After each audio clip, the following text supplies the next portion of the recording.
पहले बात हो चुकी कि मानने से नहीं टिकता। मानी हुई बात की कोई कीमत नहीं होती, जानी हुई बात दृढ़ होती है। मान्यता तुम्हारी कल बदल जाएगी। वही लोग हैं जो गुरु जी को पूजा करते थे और कल आज वृत्ति राजसी तामसी हुई तो गद्दारी करके चले गए, निंदक बन गए। हाँ, निंदक बन गए। तो पहले वो भी तो पूछते थे, हमसे बड़े गुरु भगत थे वो, और आज हमसे ज्यादा निंदक है, दुश्मन बन गए गुरु जी के। तो मानी हुई बात उनकी कहाँ थी, वो भी तो मानते थे, मन बुद्धि से मानते हैं ना। हमारी मन बुद्धि बदल गई तो गुरु जी बदल जाएंगे। जब तक वास्तविक स्वरूप का दर्शन नहीं हुआ ना, तब तक अदर्शन ही है, सह स्वरूप नहीं मिल सकता।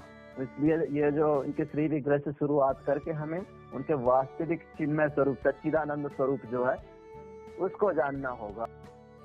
हाँ लक्ष्मण भाई आगे बढ़ो। इन्हीं तीनों फूलों से चिन्मात्र शुद्ध देव शिव की पूजा होती है। इन्होंने बोला कि 3 फूलों से भगवान की आराधना करते हैं, बोध, साम्य और सम। हाँ, बोध, साम्य और सम, ये तो शुरुआत है।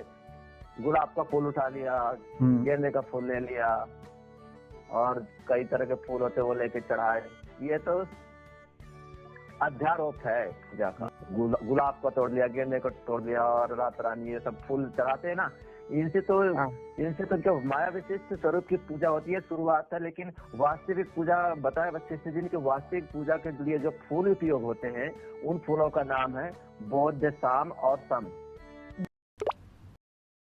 त्रियोग वशिष्ठ महारामायण। वशिष्ठ जी बोले, हे राम जी, जब मैंने इस प्रकार कहा तब गौरी भगवती जगत माता जैसे माता पुत्र से कहे वैसे मुझसे बोली, हे वशिष्ठ, पतिव्रताओं में मुख्य अरुंधति कहाँ है? उसको ले आओ, वह मेरी प्यारी सखी है, उससे मैं कथा वार्ता करूंगी।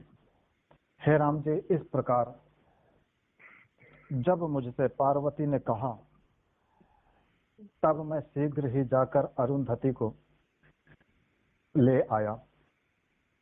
वे दोनों परस्पर कथा वार्ता करने लगी। मैंने विचारा कि मुझको ईश्वर मिले हैं और पूछने का अवसर भी पाया है, इससे सर्व ज्ञान के समुद्र से पूछकर संदेह दूर करूं। हे राम जी, ऐसे विचार करके मैंने गौरीश से जो पूछा और जो कुछ चंद्रकलाधारी ने मुझसे कहा वह तुमसे कहता हूं। मैंने पूछा, हे भगवान, तुम भूत, भविष्य और वर्तमान तीनों कालों के ईश्वर और सब कारणों के कारण हो। तुम्हारे प्रसाद से मैं कुछ पूछने को समर्थ हुआ हूँ। हे महादेव, जो कुछ मैं पूछता हूँ उसे प्रसन्न बुद्धि हो, उद्वेग को त्याग कर शीघ्र ही कहो। हे सब पापों के नाशकारक और सब कल्याण की वृद्धि करने वाले देव अर्चन का क्या विधान है, मुझसे कहो। ईश्वर बोले, हे ब्राह्मण, जो उत्तम देव अर्चन है और जिसके किए से संसार समुद्र से जीव तर जाता है, सो सुनो। हे ब्राह्मणों में श्रेष्ठ पुंडरीकाक्ष विष्णु देव नहीं और त्रिलोचन शिव भी देव नहीं।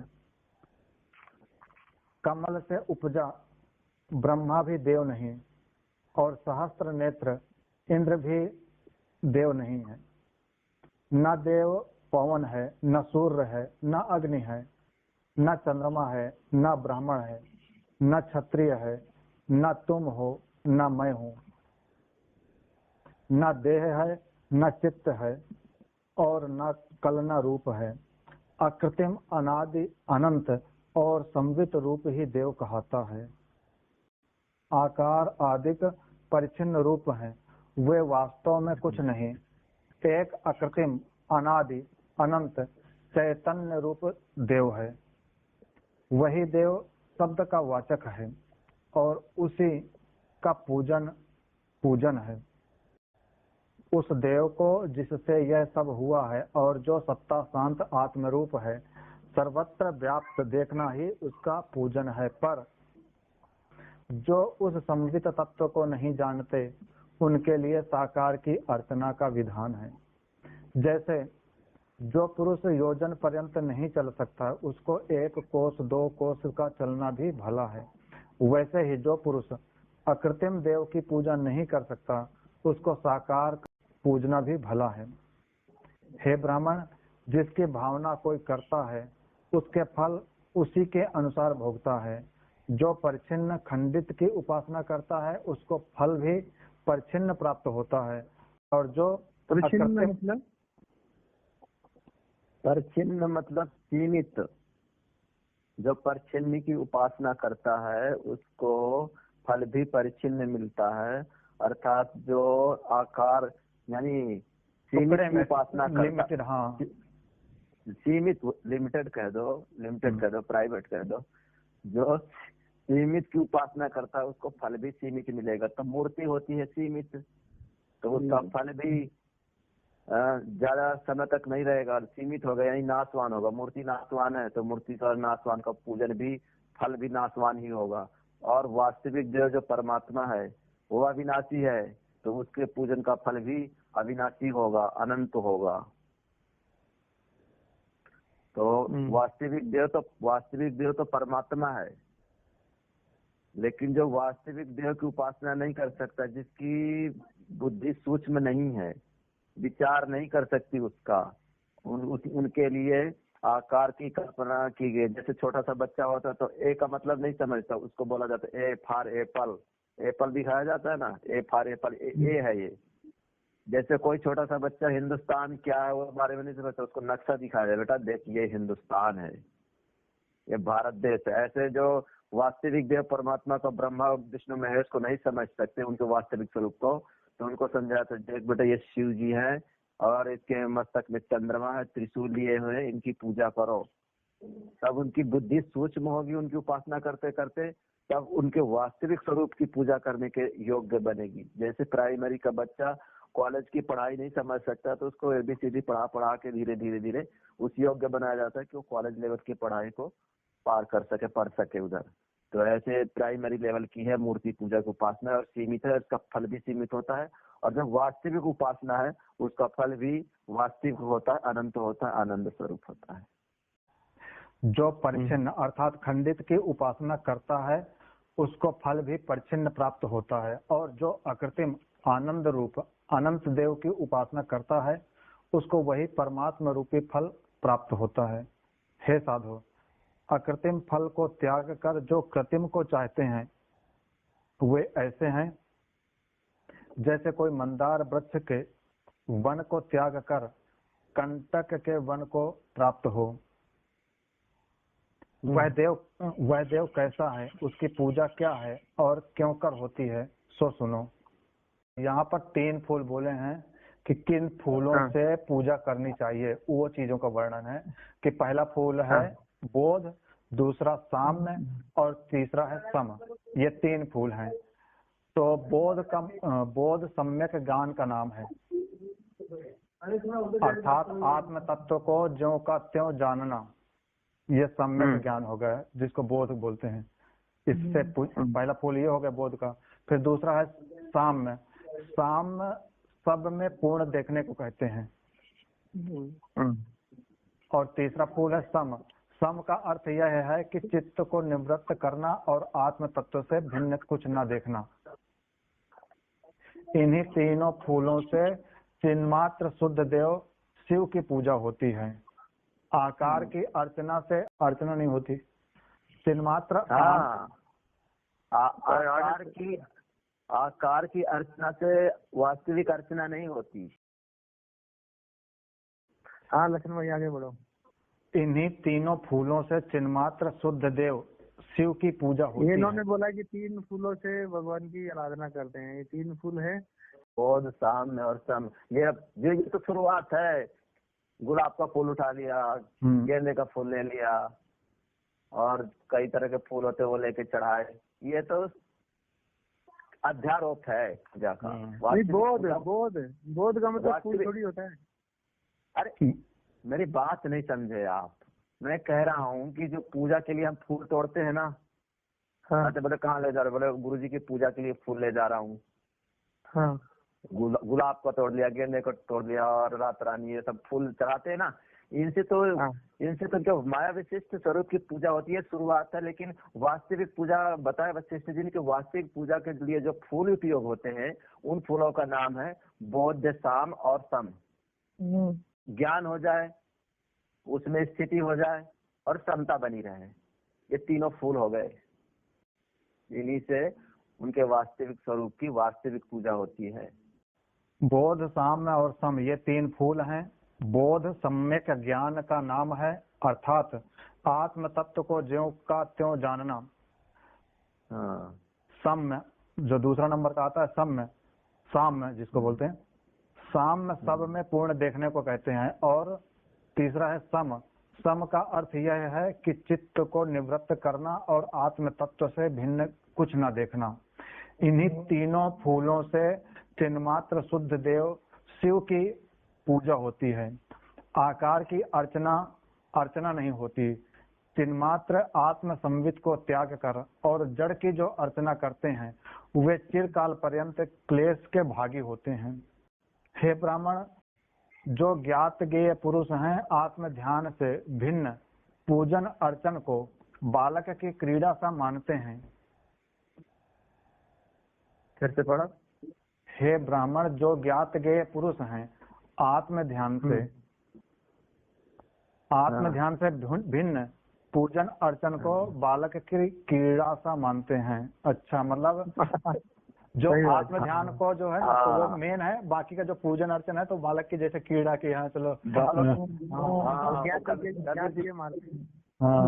कबीर जी कहते हैं ना सेवा पूजा नियम व्रत गुड़ियन का सा खेल, और जब तक क्यों पर से नहीं तब तक संशय मेल।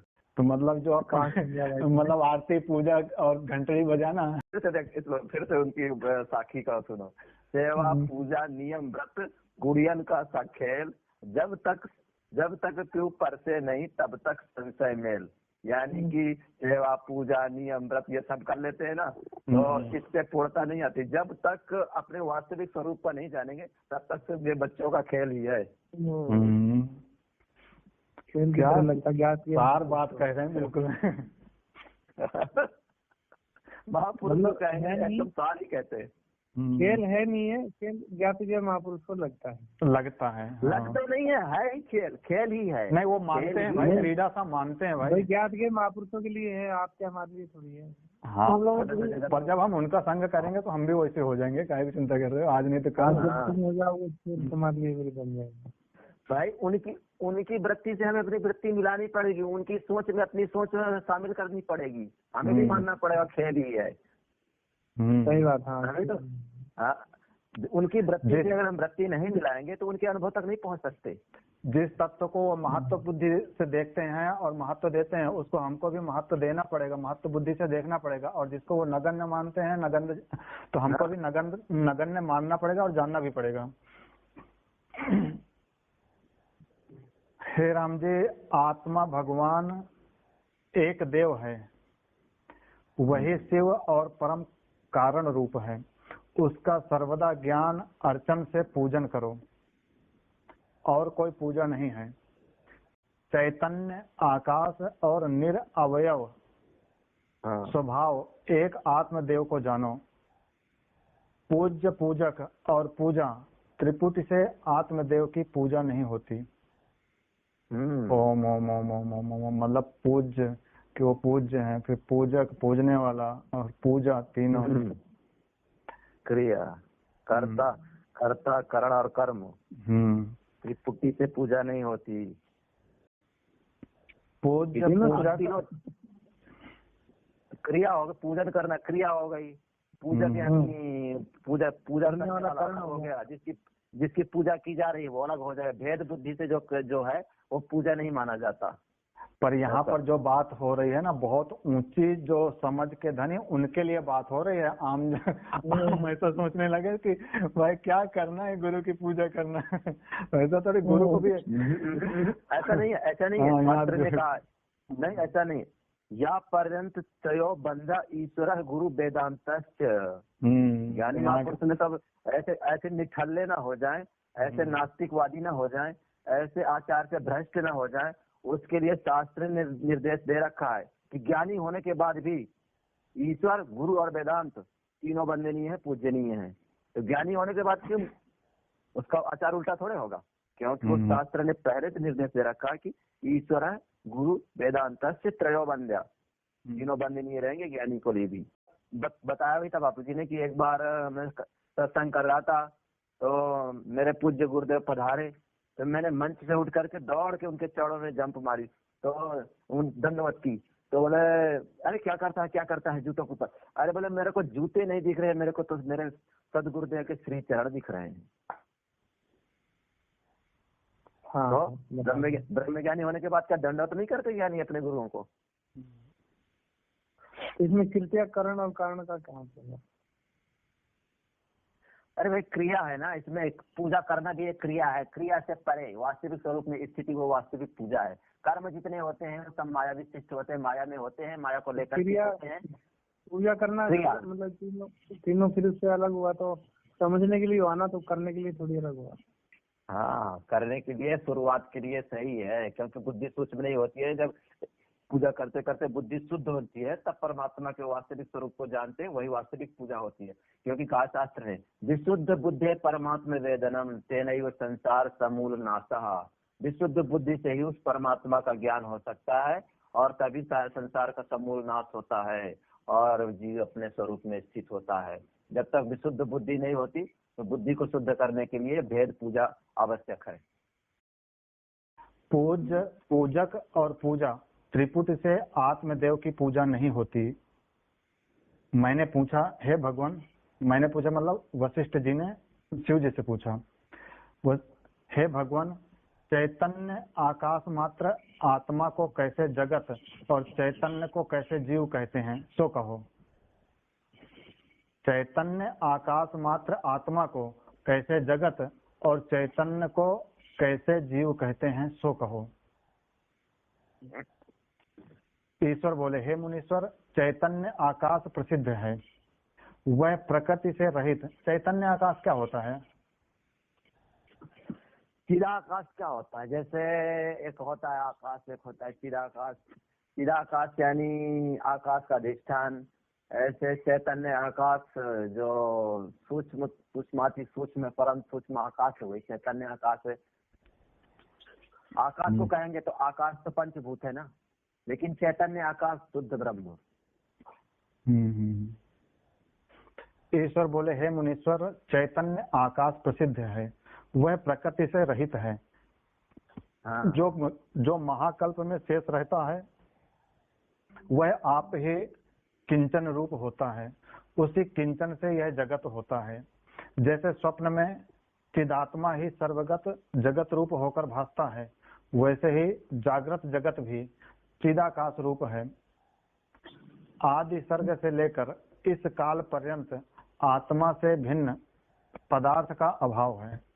जैसे स्वप्न में जो जगत भासता है सो भी सब चिदाकाश रूप है, भिन्न कल्पना कोई नहीं। चिन्मात्र ही पहाड़ रूप है, चिन्मात्र ही जगत है, चिन्मात्र ही आकाश है, चिन्मात्र ही सब जीव है और चिन्मात्र ही सब भूत है। चिन्मात्र से भिन्न कुछ नहीं। सृष्टि के आदि से अंत पर्यंत जो कुछ द्वैत कल्पना भासती है सो भ्रम मात्र है।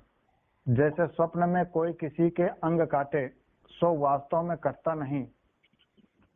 जैसे स्वप्न में कोई किसी के अंग काटे सो वास्तव में काटता तो नहीं, निद्रावेश से ऐसा लगता है, वैसे ही यह जागृत जगत भी भ्रम मात्र है। हे मुनीश्वर, आकाश, परमाकाश और ब्रह्माकाश तीनों एक ही के पर्याय हैं।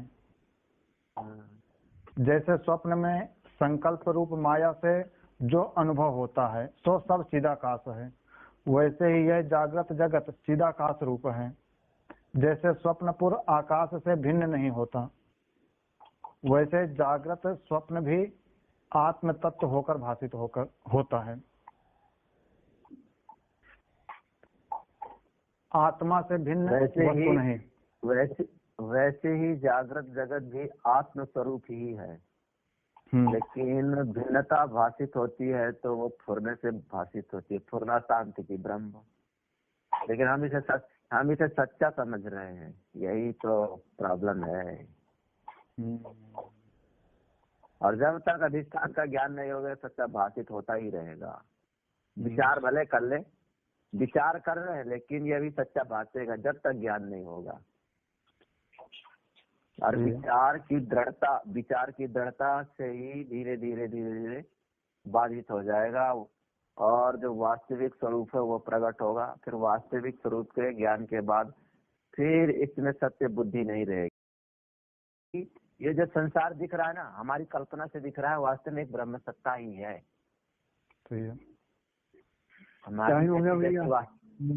हाँ भाई, थोड़ी बचा है।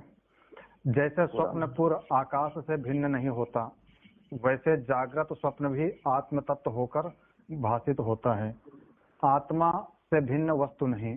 हे मुनीश्वर, जैसे स्वप्न में चिदाकाश ही घटपट आदि के रूप में भाषित होता है, वैसे ही स्थिति प्रलय आदि जगत चिदात्मा से भिन्न नहीं, आत्मा ही ऐसे भाषित होता है। जैसे शुद्ध संवित मात्र से भिन्न स्वप्न में नगर नहीं पाया जाता, वैसे ही जागृत में अनुभव से भिन्न कुछ नहीं पाते। हे मुनीश्वर, जगत जो तीनों कालों में भाव अभाव रूप पदार्थ होकर भाषित होता है, सो सब चिदाकाश रूप है, आत्मा से भिन्न नहीं है। हे मुनीश्वर, यह देव का रूप मैंने तुमसे परमार्थ कहा है। हे मुनीश्वर, यह देव का रूप मैंने तुमसे परमार्थ कहा है। तुम में और सर्वभूत जाति जगत में सबका जो देव है वह चिदाकाश परमात्मा है, उससे भिन्न कुछ नहीं। जैसे संकल्पपुर में चिदाकाश ही शरीर रूप से भाषित होता है, उससे भिन्न कुछ नहीं, वैसे ही यह सब चिदाकाश रूप है।